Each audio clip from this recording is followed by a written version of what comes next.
सोचिए, अगर आपके एक जवाब से या तो किसी की जान बच जाए या आपका अपना सिर फट जाए, आप क्या करेंगे? चुप रहेंगे या सच बोलेंगे?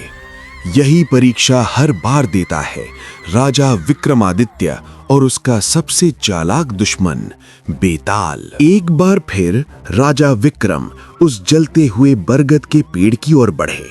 रात का समय, शमशान की खामोशी, हवा में उड़ती राख और दूर कहीं सियारों की डरावनी आवाज। लेकिन राजा विक्रम बिना डरे आगे बढ़ते रहे।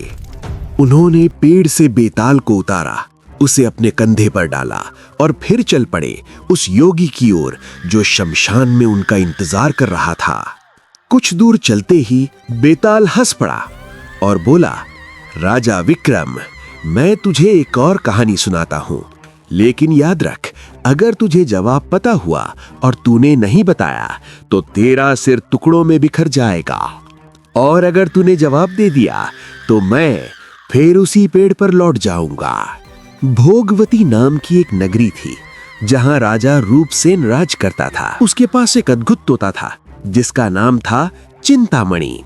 एक दिन राजा ने उससे पूछा, बताओ, मेरा विवाह किससे होगा? तोते ने कहा, मगध देश की राजकुमारी चंद्रावती से। राजा ने ज्योतिषी से पूछा और आश्चर्य, जवाब वही था। उधर मगध देश में राजकुमारी के पास भी एक मैना थी, नाम था मगन मंजरी। जब राजकुमारी ने उससे वही सवाल पूछा तो उसने भी कहा, तुम्हारा विवाह भोगवती के राजा रूपसेन से होगा। कुछ समय बाद दोनों का विवाह हो गया और साथ में तोता और मैना भी एक ही पिंजरे में रखे गए। एक दिन तोते और मैना में बहस हो गई।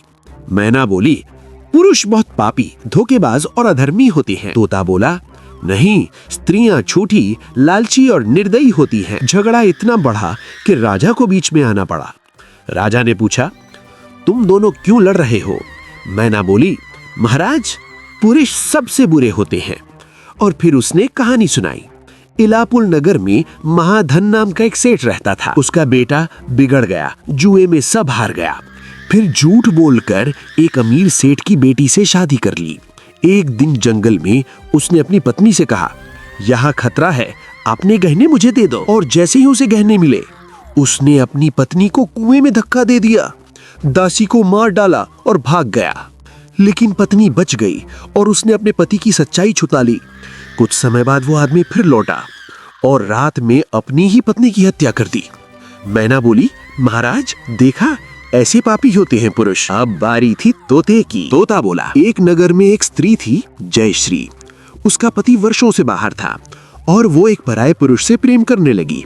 हर रात चुपके से उससे मिलने जाती, लेकिन एक दिन उसका पति वापस आ गया। फिर भी वो नहीं रुकी और उसी रात अपने प्रेमी से मिलने चली गई। लेकिन उसका प्रेमी पहले ही मर चुका था सांप के काटने से। एक पिशाच उसके शरीर में घुस गया और उस स्त्री की नाक काट ली। स्त्री रोती हुई घर आई और अपने पति पर आरोप लगा दिया।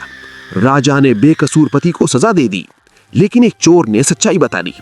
तोता बोला, देखा महाराज, स्त्रियां कितनी छलपूर्ण होती हैं। बेताल ने राजा विक्रम से पूछा, बताओ, इन दोनों में ज्यादा पापी कौन है?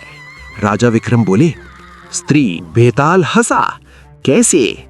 राजा ने कहा, पुरुष कितना भी दुष्ट हो, उसे धर्म का थोड़ा बहुत ज्ञान रहता है, लेकिन स्त्री जब पाप करती है तो उसे कोई डर नहीं होता। जैसे ही राजा ने जवाब दिया, बेताल फिर से उड़कर उसी बरगद के पेड़ पर जा लटका। राजा विक्रम फिर से उसे पकड़ने लौट पड़े, लेकिन क्या इस बार वो अपनी जुबान बंद रख पाएंगे? अगर आप जानना चाहते हैं बेताल की अगली रहस्यमयी कहानी, तो अभी चैनल को सब्सक्राइब करें। अब moral stories Hindi English video को लाइक करें और कमेंट में जरूर बताएं, अगर आप होते तो जवाब देते या चुप रहते। मिलते हैं अगली डरावनी और रहस्यमयी कहानी में।